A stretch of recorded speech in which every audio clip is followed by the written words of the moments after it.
Assalamualaikum warahmatullahi wabarakatuh. Muslimin, muslimat, sidang penonton di rumah, Assalamualaikum warahmatullahi wabarakatuh. Alhamdulillah, sekali lagi kita memanjatkan syukur kepada Allah Subhanahu wa taala.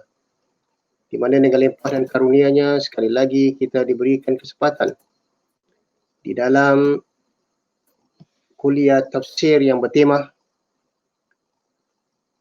agar sama-sama kita terus mengikuti kuliah ini, lebih-lebih lagi dalam kita mengorak langkah gaya hidup sihat Nabi sallallahu alaihi wasallam. Penonton di rumah, hadirin hadirat yang dirahmati Allah. Ketahuilah bahawa mengikut akhbar Straits Times Disember 2014 telah mengisytiharkan bahawa Malay population are the most unhealthiest group in Singapore. Sudah pasti kita apabila mendengarnya agak sebab dada kita memikirkan adakah kenyataan itu benar ataupun tidak.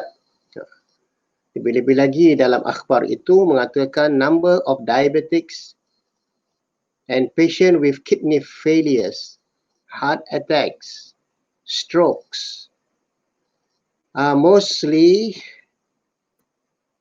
come from this group ataupun dikatakan Malay community. Dan dikatakan lagi bahawa Malays, both men and women, are also at a significant higher risk suffering a stroke than people of other races. Semoga Allah Subhanahu wa taala memelihara kita dan umat Islam kita. Hadirin hadirat yang dirahmati Allah. Nabi sallallahu alaihi wasallam telah bersabda, Ma anzalallahu da illa anzala lahu syifa. Yang bermaksud Allah tidak menurunkan penyakit melainkan Dia juga menurunkan untuknya penawar dalam kitab Al-Bukhari, kitab At-Tib. Maka dalam hadis ini memberikan kita satu petunjuk bahawa kita harus berikhtiar dalam setiap ilmu perubatan dan keterampilan untuk mencari orang yang lebih baik dan mahir, dan begitu juga kita wajib mencari ubat apabila kita jatuh sakit. Dan seterusnya, dalam hadis yang lain, hadis ini di mana Nabi SAW bersabda, likulli da'in dawa, fa idza usiba dawa'ud da' bari'ah biidnillahi ta'ala. Maksudnya setiap penyakit mempunyai obat. Apabila terpadan penyakit itu dengan obatnya, nescaya akan sembuh penyakit dengan izin Allah dan kehendak Allah Subhanahu wa taala. Dalam kitab Sahih Muslim bab kitab As-Salam hadis 4084. Maka di sini memberi khabar gembira kepada kita bahawa apa pun penyakit kita, sama ada yang kronik ataupun tidak kronik, ataupun apa sahaja, kuman, virus, bakteria, corona, virus dan sebagainya, maka pasti akan ada dia punya penawar ataupun vaksin dalam mengatasinya. Maka dari itu kita lihat, saya berkongsi tentang pengalaman dan fenomena ahli keluarga saya. Kedua abang saya yang menghadapi dia panggil lung cancer. Kedua-duanya meninggal kerana akibat lung cancer. Sedangkan usia mereka baru 66 tahun dan 65 tahun. Jadi di sinilah saya mengorak langkah, mencari-cari apakah penawar yang sebaiknya dan apakah gaya hidup sihat Kalau kita memandangkan fenomena yang menimpa masyarakat kita hari ini, yang ada mengalami penyakit kanser ataupun diabetes, darah tinggi, heart attack, serangan jantung ataupun kidney failure ataupun kidney yang tidak berfungsi. Maka dari itu, dalam hadis yang telah saya bacakan tadi, terdapat petunjuk bahawa kita harus berikhtiar. Jangan sampai kita pasrah dan putus asa. Maknanya kita mencari ubat-ubat yang Allah taburkan di atas muka bumi dan mencari doktor yang pakar. Dan seterusnya, kita lihat Allah Subhanahu wa taala berfirman dalam surah Al-Ahzab ayat 21. A'udzu billahi minasyaitonir rajim. Laqad kana lakum fi Rasulillahi uswatun hasanah liman kana yarjullaha wal yawmal akhir wa dzakarallaha katsira. Sesungguhnya tidak ada pada diri Rasulullah sallallahu alaihi wasallam suri teladan yang baik bagi kamu, iaitu orang-orang yang mengharapkan rahmat Allah dan kedatangan hari akhirat. Wa dzakarallaha katsira, dan dia banyak menyebut Allah Subhanahu wa taala, yakni berzikir, bertawakal dan kembali kepada Allah apabila dia diuji dengan berbagai-bagai macam penyakit, wabak ataupun sebagainya. Hadirin hadirat sidang penonton di rumah, perjalanan hidup Nabi sallallahu alaihi wasallam menjadi perkara utama kepada kita umat Islam. Kerana perjalanan hidup ataupun sirah nabawiyah menjadi tafsiran yang praktikal terhadap Al-Quran. Apatah lagi kerana tindak tanduk baginda adalah terpelihara dari kelemahan manusia biasa. Nabi SAW merupakan manusia yang paling sihat di dunia. Nabi SAW memperkenalkan kepada kita kaedah-kaedah pengobatan dan rawatan yang meluas serta menyeluruh bagi berbagai penyakit. Namun, Nabi bukanlah seorang tabib ataupun doktor. Nabi SAW diutus, وَمَا أَرْسَلْنَاكَ إِلَّا رَحْمَةً لِلْعَالَمِينَ. Tidaklah kami mengutus kamu, wahai Muhammad, melainkan membawa rahmat kepada semesta alam tadi. Maka satu soalan, muslimin muslimat, hadirin hadirat yang di rumah. Mengapa kita perlu mengikut gaya hidup sihat Nabi sallallahu alaihi wasallam? Yang pertama, Nabi sallallahu alaihi wasallam menjadi contoh bagi manusia semesta alam. Yang kedua, pengobatan Nabi sallallahu alaihi wasallam mencakupi penyakit jiwa dan penyakit jasmani. Maka menurut Ibn Qayyim Al-Jauzi dalam kitabnya Tibbun Nabawi, perubatan Nabi, dia mengatakan bahawa penyakit itu terbagi kepada dua, ataupun penawar itu terbagi kepada dua. Yang pertama sekali, penawar secara alamiah, maknanya secara ubat-ubat yang zahir, dengan ubat-ubat apa pun yang baik, herba-herba. Dan yang kedua, ilahiyah, yakni ubat-ubat yang berkaitan dengan spiritual, yakni dengan ayat-ayat Al-Quran, dengan zikir-zikir, dengan doa-doa dan jampi dan sebagainya.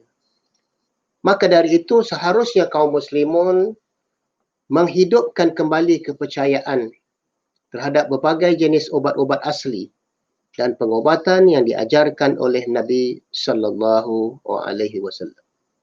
Tahukah anda bahawa segala macam ubat-ubat herbal alami yang disebut tadi, ubat-ubat alami, adalah di antaranya madu asli, jintan hitam, raihan ataupun daun selasih, ataupun sweet scented plant, cuka buah, ataupun apple cider, kurma ajwa, buah tin dan zaitun, air zam-zam, kismis, ataupun zabib yang kuning ataupun yang hitam, dan berbagai-bagai jenis makanan serta herba sihat ataupun yang dikatakan functional food ataupun makanan-makanan yang berfungsi. Perlulah kita mengetahui bahawa dalam masa yang sama, Pengobatan Nabi sallallahu alaihi wasallam itu sebenarnya adalah gabungan daripada obat-obat alamiah, herba-herba sunnah, pengobatan moden ataupun yang dikatakan alopati. Kerana Nabi sallallahu alaihi wasallam apabila ketika sakit ataupun sahabatnya sakit, dia akan merujuk kepada seorang tabib, doktor Arab yang bernama Haris ibn Kaladah. Kerana sebelum itu Haris ibn Kaladah ini banyak mewarisi ilmu-ilmu perubatan daripada Greek, Yunani dan Parsi. Dan seterusnya kita lihat mengapakah Nabi SAW tidak mudah jatuh sakit. Jadi marilah sama-sama kita menghayati beberapa gaya hidup sihat yang diamalkan oleh Nabi SAW. Yang pertama, Nabi selalu bangun sebelum subuh tadi. Yang kedua, aktif menjaga kebersihan dirinya, keluarganya dan keliling persekitarannya. Yang ketiga, Nabi tidak pernah makan berlebih-lebihan. Yang keempat, Nabi sering gemar berjalan kaki. Sama ada ke masjid, sama ada pergi menziarahi sahabat-sahabatnya ataupun pergi ke pasar. Dan yang kelima adalah belum berlari. Sama ada bersama isterinya ataupun bersama para sahabatnya. Yang keenam, Nabi optimis, sentiasa yakin dan tidak pernah putus asa. Yang ketujuh, Nabi sering berpuasa. Kerana banyak kajian-kajian ilmu moden pada hari ini mengatakan bahawa puasa itu adalah salah satu ubat yang sangat mujarab. Dan begitu juga yang dikatakan Nabi SAW sering bangun sebelum subuh. Yakni Nabi akan bangun untuk melaksanakan qiyamul lail ataupun solat malam. Kerana kita lihat bahawa solat malam juga sebenarnya dia membawa beberapa pembinaan dan kekuatan. Yang pertama sekali, kekuatan iman. Yang kedua, kekuatan ikhlas. Yang ketiga, kekuatan tawakal. Dan yang keempat, kekuatan sabar. Seterusnya, Aisyah radhiyallahu anha berkata sesungguhnya Allah telah memfardukan qiyamul lail pada awal surah Al-Muzammil daripada ayat 1 hingga ayat 19. Maka Nabi dan para sahabatnya telah menjalankan ibadah qiyamul lail selama 1 tahun sehingga bengkak-bengkak kaki mereka. Kerana terlalu kuat mengerjakan solat malam itu, maka Allah Subhanahu wa taala akhirnya memberi keringanan apabila ayat terakhir daripada surah Al-Muzammil diturunkan, maka perintah qiyamul lail telah menjadi sunnah kepada para sahabat, namun ia tetap menjadi kewajipan kepada Nabi sallallahu alaihi wasallam. Jadi banyak kajian-kajian yang telah dilakukan, di antaranya Profesor Muhammad Saleh tentang kesan pengaruh solat malam terhadap peningkatan perubahan ketabahan ataupun daya tahan ataupun immune system pada tubuh badan kita dan boleh mencegah dengan berbagai-bagai macam penyakit. Jadi dikatakan bahawa solat tahajud mampu memberi tindak balas ketahanan tubuh badan ataupun sistem imun. Secara perubatan, solat tahajud mampu memberi tindak balas ketahanan tubuh imun yang begitu kuat. Dan seterusnya, Nabi juga menganjurkan kita supaya solat duha. Solat duha. Kerana solat duha dapat memberi kekuatan. Sendi-sendi tulang kita sebanyak 360 ruas tulang. Ataupun Nabi SAW bersabda, hendaklah masing-masing setiap pagi, hendaklah kamu setiap pagi bersedekah untuk setiap ruas tulang kamu. Dan bagaimana caranya? Adalah dengan mendirikan solat duha. Hadis riwayat Imam Ahmad dan Abu Daud dan Muslim. Selanjutnya tuan-tuan sekalian, yang kedua, Nabi aktif menjaga kebersihan. Sebagaimana wuduk bererti membersihkan diri anda secara zahir dan batin. Jadi kalau kita lihat secara zahirnya, tubuh badan kita melekat berbagai-bagai macam kuman, bakteria. Lebih-lebih lagi dalam penularan COVID-19 ini, kita digalakkan untuk lebih banyak mengambil wuduk kerana ia dapat membersihkan kuman-kuman, bakteria-bakteria yang berterbangan yang tidak kita lihat. Yang kedua, berwuduk juga sebenarnya membersihkan yang batin.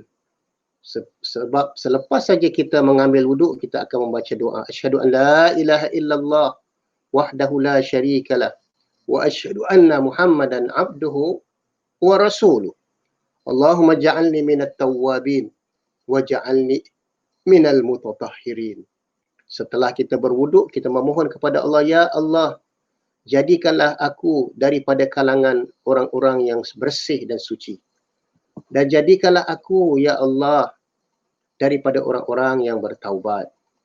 Jadi dengan sendirinya, banyak kajian-kajian yang telah dilakukan bahawa melakukan wuduk dimulai dengan niat dan membaca bismillah. Membasuh kedua tangan berkumur-kumur, memasukkan air ke dalam hidung dan menghembusnya, membasuh kepala, jelas bererti ia membersihkan anggota badan kita, sama ada yang zahir ataupun yang batin. Dan Nabi SAW dalam maksud hadis, an-nadhafatu minal iman. Kerana kebersihan itu adalah sebahagian daripada iman. Wuduk kita sentiasa menjaga kebersihan. Dan salah satu bentuk ibadah yang tinggi. Sebab dengan berwuduk kita sentiasa menjaga kebersihan diri kita, sedangkan Allah menyayang, innallaha yuhibbut tawwabin wa yuhibbul mutatahhirin. Sesungguhnya Allah cinta kepada orang yang banyak bertaubat dan orang-orang yang membersihkan diri mereka dengan bertaubat. Maka di sinilah tuan-tuan sekalian yang ketiga, gaya hidup Nabi sallallahu alaihi wasallam. Nabi sallallahu alaihi wasallam tidak pernah makan berlebih-lebihan. Nabi makan sedikit. Cuma kita pula sedikit-sedikit makan. Selepas makan zuhur, tak sampai 2 jam, 3 jam kita makan lagi.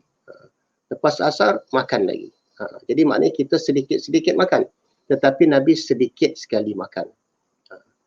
Kerana jika menurut tubuh kita, kita makan untuk sihat dan untuk beribadah. Bukan hidup kita untuk makan. Namun jika kita makan menurut nafsu, iaitu nafsu makan yang begitu kuat, ataupun maka kita tidak kira beberapa kali sehari kita makan, kita tetap akan makan. Oleh itu Nabi SAW bersabda, kami adalah kaum yang tidak makan selagi kami tidak lapar. Dan apabila kami makan, tidaklah pula sampai kenyang. Hadis riwayat Abu Daud. Selanjutnya, Islam tidak pernah melarang kita untuk makan dan minum. Kerana kita bukan golongan rahib. Namun demikian dalam surah Al-A'raf, Allah Subhanahu wa taala berfirman, ya bani Adam khuzu zinatakum inda kulli masjid wa kulu washrabu wa la tusrifu. Dan makanlah, minumlah, namun janganlah berlebih-lebihan. Jadi kita makan sekadar apa yang kita perlukan untuk menegakkan tulang punggung kita dan sebagainya.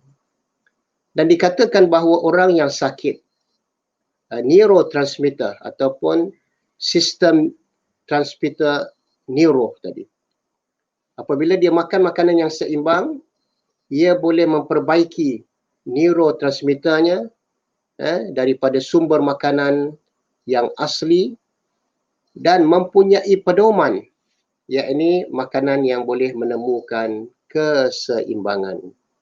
Jadi selagi kita makan dengan mengikut keseimbangan, insya-Allah kita sihat. Kajian sains telah mendapati ataupun dikatakan the new science discovery. Secara semula jadi kita mempunyai di dalam otak kita satu kelenjar.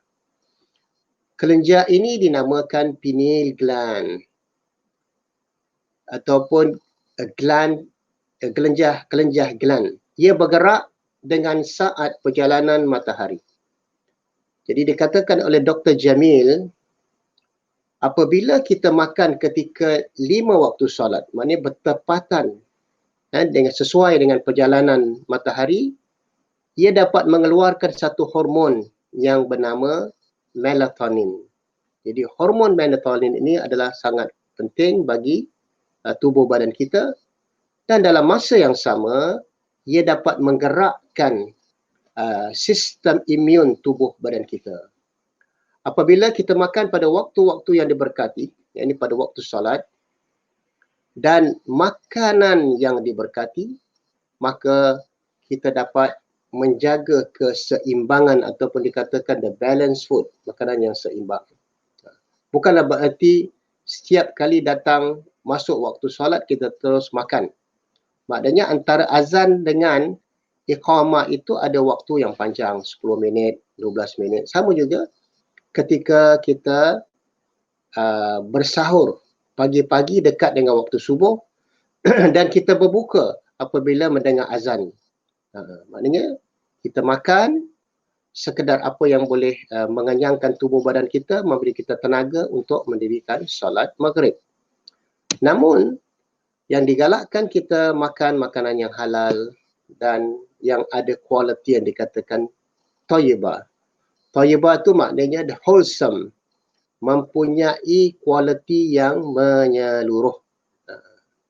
Muslimin muslimat yang dirahmati Allah. Sa'ad ibn Abi Waqqas pada satu ketika datang kepada Nabi sallallahu alaihi wasallam.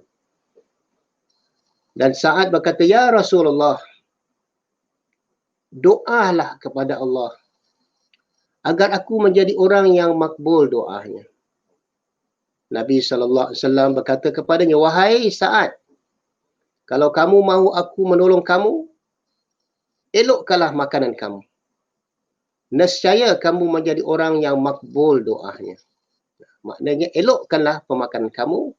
Maknanya pertama kita makan makanan yang halal dan thayyibah, makanan yang sederhana, nescaya doa kita akan makbul. Dan seterusnya hadis tadi mengatakan, demi Allah, diri Muhammad berada di tangannya. Sesungguhnya seorang hamba yang memasukkan makanan yang haram ke dalam perutnya, maka solatnya 40 waktu akan ditahan tadi. Ataupun tidak diterima doanya selama 40 hari.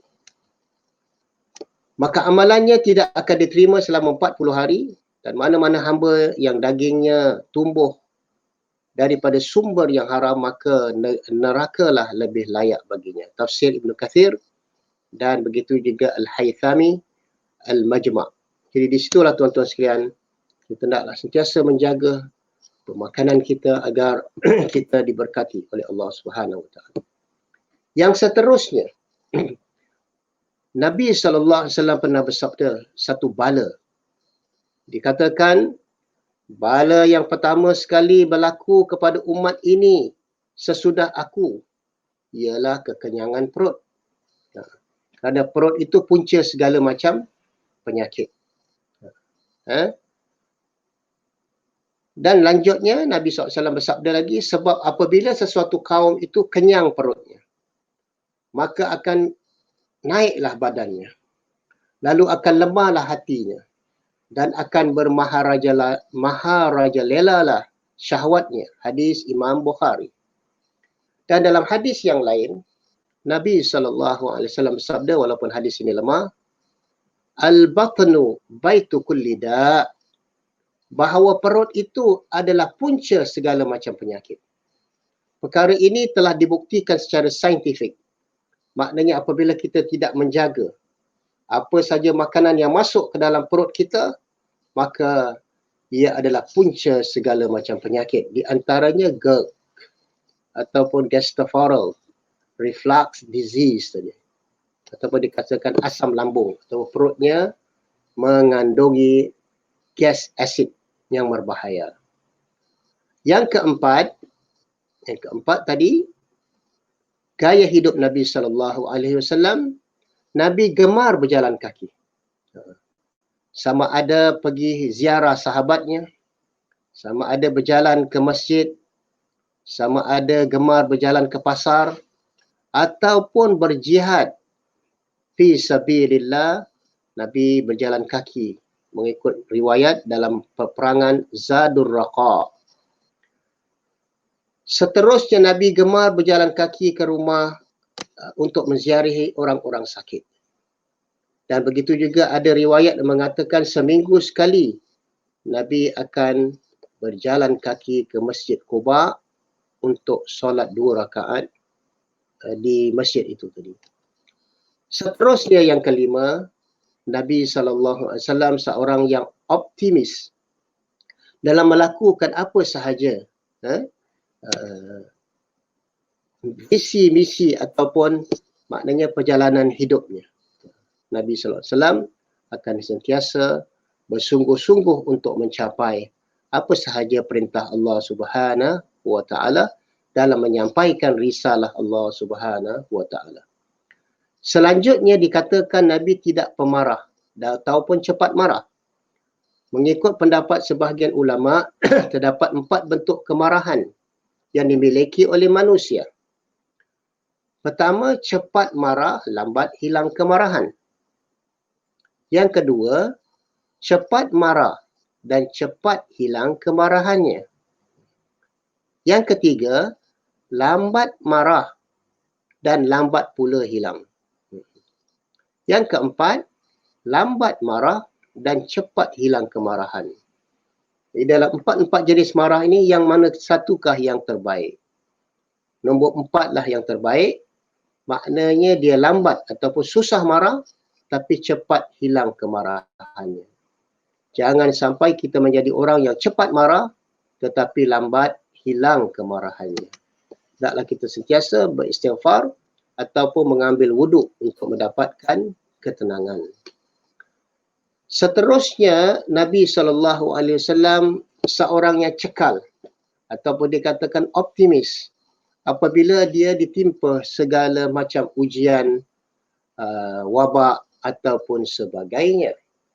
Nabi SAW dalam ayat surah Al-Baqarah 155, Allah Subhanahu wa Ta'ala berfirman, وَلَنَبْلُوَنَّكُمْ بِشَيْءٍ مِّنَ الْخَوْفِ وَالْجُوعِ وَنَقْصٍ مِّنَ الْأَمْوَالِ وَالْأَنفُسِ وَالثَّمَرَاتِ وَبَشِّرِ الصَّابِرِينَ الَّذِينَ إِذَا أَصَابَتْهُمْ مُصِيبَةٌ قَالُوا إِنَّا لِلَّهِ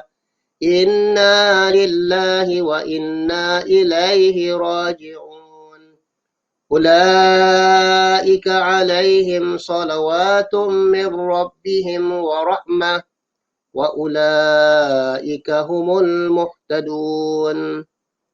Yang bermaksud sesungguhnya, kami pasti akan memberi cubaan kepada kamu dengan sedikit ketakutan, kelaparan, kekurangan harta benda, jiwa dan buah-buahan.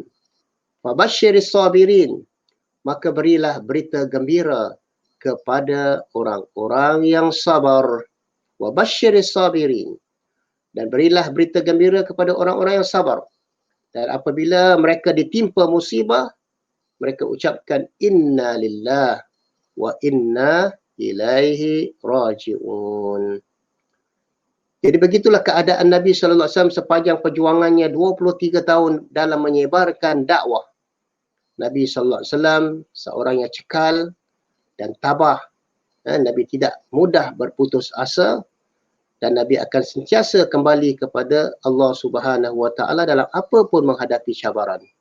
Jadi apabila kita optimis, kita tenang, sudah pasti akan dijauhkan diri kita daripada segala macam penyakit. Jadi itulah di antara beberapa cara hidup Nabi SAW yang ada kaitannya dengan sebuah hadis yang disabdakan oleh Nabi SAW, ajaban bi amri mu'min, inna amrahu kulluhu lahu khair. Amat menakjubkan seorang mukmin dalam apa pun keadaan dia tenang. Baik apabila baik yang apa yang berlaku kepada dirinya ataupun sikapnya hanyalah ada kepada orang-orang yang beriman. Itu sikap yang optimis itu tadi. In asabahu sarra, apabila dia memperoleh kesenangan, syakar, dia akan bersyukur kepada Allah. In asabahu darra, apabila dia ditimpa musibah, keburukan, dia akan bersabar dan berhati teguh. Dan itu memberi kebaikan kepadanya. Jadi itulah keadaan kita pada hari ini. Dalam keadaan kita diuji dengan penularan coronavirus, hendaklah kita mengamalkan sikap bagaimana kita bersabar dan berhati teguh dalam menghadapi, walaupun kita terpaksa duduk di rumah, kita tidak boleh bebas sesuka hati. Dan ada di kalangan kita yang kehilangan pekerjaan. Ada yang di kalangan kita terpaksa pendapatannya mendapat setengah daripada apa yang dia dapati. Dan ada juga di kalangan kita yang terpaksa berhenti kerja. Dan di kalangan peniaga-peniaga yang sederhana ataupun small medium entrepreneur, ada yang terpaksa tutup kedai, gulung tikar. Ada yang pendapatannya kurang daripada 60% dan ada juga pendapatannya kurang daripada 40% dan 30%. Namun ia tetap teguh sebagaimana yang sebagaimana sabda Nabi sallallahu alaihi wasallam, in asabahu darra, apabila dia ditimpa musibah ataupun keburukan, sabar, dia akan bersabar dan berhati teguh, dan itu memberi kebaikan kepadanya. Jadi apapun keadaan kita, kita bertawakal kepada Allah dan mengucapkan inna lillahi wa inna ilaihi raji'un. Jadi begitulah keadaan kita lihat hamba-hamba Allah, orang-orang yang beriman, yang dikasihi oleh Allah. Kadang-kadang apabila mereka ditimpa sesuatu musibah, di antara musibahnya adalah apabila dia diuji dengan satu sakit. Dan sakit itu berlarutan. Di antaranya diabetes ataupun kencing manis. Ataupun ginjalnya tidak berfungsi. Dia membawa masa yang begitu panjang. Yang ada terpaksa memakan ubat dan ada terpaksa menjalani dialisis selama 6 bulan, setahun, 5 tahun ataupun sebagainya. Mahupun ada di kalangan kita yang kena diuji dengan kanser. Sama ada kanser kolon ataupun lung cancer ataupun sebagainya. Jadi ada orang yang diuji dengan serangan kanser secara tiba-tiba dan diramalkan oleh doktor mungkin hayatnya hanya tinggal 1-2 bulan sahaja. Tapi ia tetap optimis, dia tetap tabah dan sabar, dan dia kembali kepada Allah. Jadi sebab itu, mengikut satu kajian, orang yang kena kanser ni, dia tidak boleh susah hati. Kita seharusnya sentiasa menggembirakannya. Jadi itu keadaan menurut Ibnu Qayyim Al-Jauzi, bahawa tubuh badan kita ini dipengaruhi kesedihan sebanyak 70%. Lebih-lebih lagi mereka yang mengalami sakit ginjal ataupun kanser. Dia kena cepat-cepat kembali kepada Allah Subhanahu wa Ta'ala. Kerana sebab itu tadi dalam surah Baqarah tadi dikatakan alladzina idza asabatuhum musibah qalu inna lillahi wa inna ilaihi raji'un. Adapun mereka yang ditimpa musibah, cepat-cepat dia mengatakan sesungguhnya kami, inna lillah, kami ini kepunyaan Allah, kita akan kembali kepada Allah. Wa inna ilaihi raji'un. Jadi pertama sekali kita perlu kembali kepada Allah, Rabb.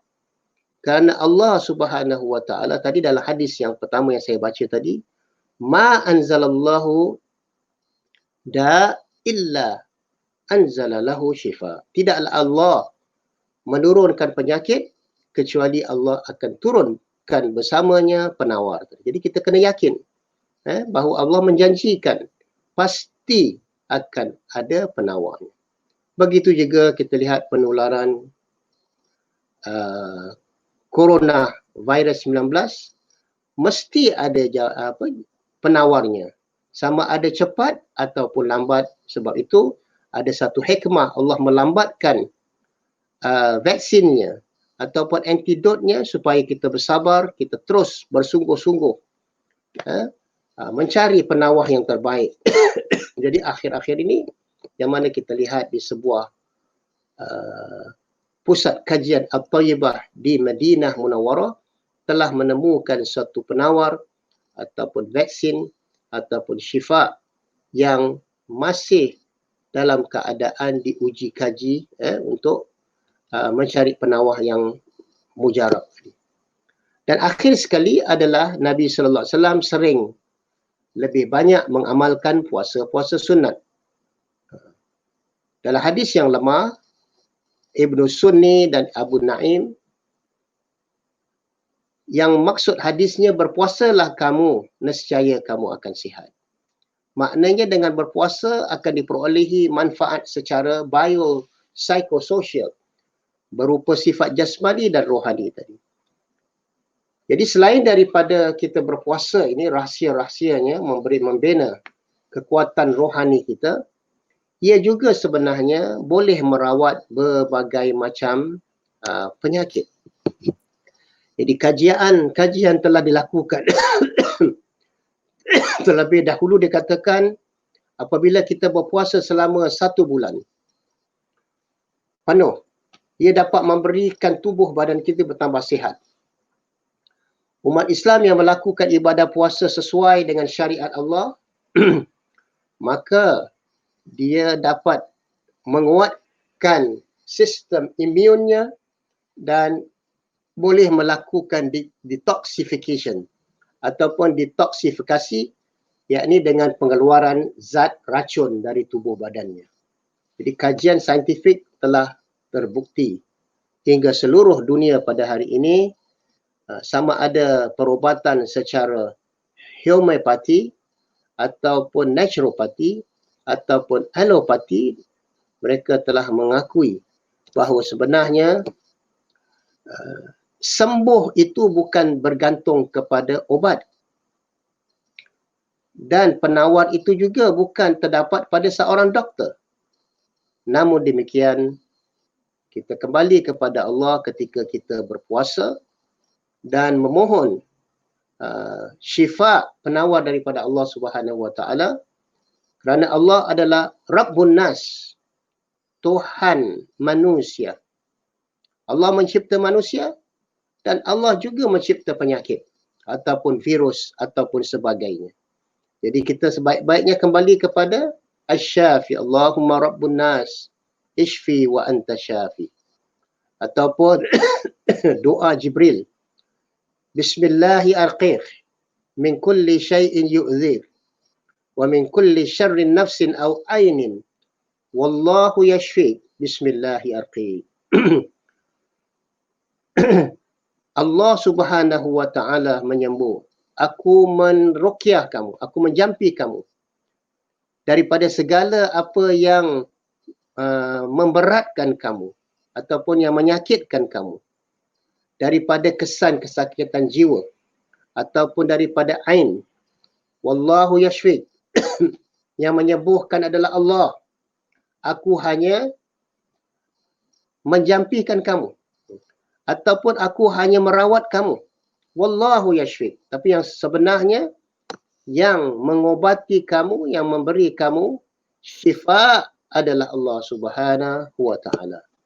Jadi itulah 7 amalan gaya hidup Nabi sallallahu alaihi wasallam yang perlu kita amalkan agar kita senantiasa sihat, cergas, dan menjadi mukmin yang gagah. Sebagaimana sabda Nabi SAW, al-mu'minun qawiyyun khairun wa ahabbu ila Allah minal mu'minid dha'if. Seorang mukmin yang kuat lagi gagah adalah lebih dicintai oleh Allah daripada mukmin yang lemah. Jadi di antaranya untuk kita menjadi mukmin yang cergas dan kuat, 7 perkara tadi, selalu bangun sebelum subuh. Sama ada 1 jam ataupun setengah jam untuk qiyamul lail. Yang kedua, aktif menjaga kebersihan diri kita, keluarga kita dan sekitaran rumah kita. Yang ketiga, apabila kita makan makanan yang secukupnya. Makanan yang seimbang ataupun balanced food. Makanan yang sesuai dengan waktu-waktu solat yang boleh memberikan, boleh mengeluarkan satu hormon yang dikatakan melatonin. Yang keempat, amalkanlah gaya hidup sihat. Kita tidak perlu jogging tapi hanya brisk walking ataupun jalan sederhana setengah jam, 40 minit satu hari. Yang keenam, kita tidak boleh putus asa, sentiasa optimis dan yakin dengan apapun yang kita buat dan bertawakal kepada Allah. Yang ketujuh, marilah kita sama-sama mengamalkan puasa sunat walaupun Ramadan telah meninggalkan kita, kita tetap mengamalkan puasa Syawal 6 hari ataupun berpuasa pada Senin dan Khamis dan puasa pada Ayyamul Bid ataupun pertengahan bulan, maknanya 14, 15, 16. Maka itu mudah-mudahan untuk sesi pada malam ini, semoga kita dapat mengamalkan, mengikut pola hidup ataupun gaya hidup Nabi SAW agar kita senantiasa sihat. Sebagaimana firman Allah Subhanahu wa taala, laqad kana lakum fi rasulillahi uswatun hasanah. Benar-benar telah ada pada diri Rasulullah sallallahu alaihi wasallam suri teladan yang baik. Selamat mengamalkan. Aqulu qawli hadza wa astaghfirullah li wa lakum wa li jami' muslimin. Assalamualaikum warahmatullahi wabarakatuh. Sekalian sidang penonton.